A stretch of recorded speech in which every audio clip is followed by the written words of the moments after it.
লক্ষ্মীপুর থানায় দায়ের হওয়া একটি চুরি মামলার তদন্তে আরো বড় সাফল্য পেল কাছাড় পুলিশ।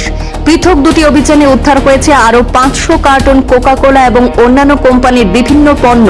এই ঘটনায় এক ব্যক্তিকে গ্রেপ্তার করা হয়েছে।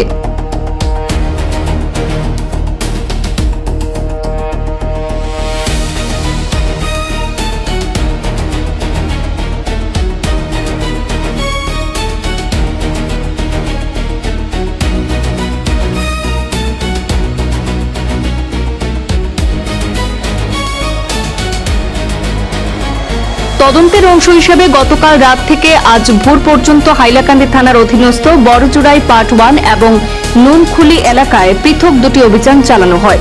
পুলিশের দাবি যে অভিযানে চুরি হওয়া কোকা-কোলা কোম্পানির বিভিন্ন পণ্যের মোট 500 কার্টন উদ্ধার করা হয়েছে।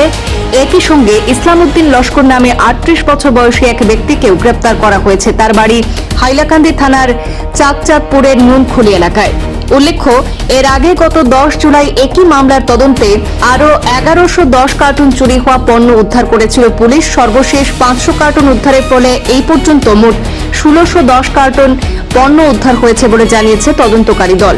পুলিশের পক্ষ থেকে জানানো হয়েছে যে চুরি হওয়া অবশিষ্ট পণ্য উদ্ধারের পাশাপাশি এই ঘটনার সঙ্গে জড়িত অন্যান্য অভিযুক্তদের শনাক্ত এবং গ্রেপ্তারের চেষ্টা চলছে। পাশাপাশি এই পুরো ঘটনার নেপথ্যে থাকা চক্রের সন্ধানেও তদন্ত অব্যাহত রয়েছে।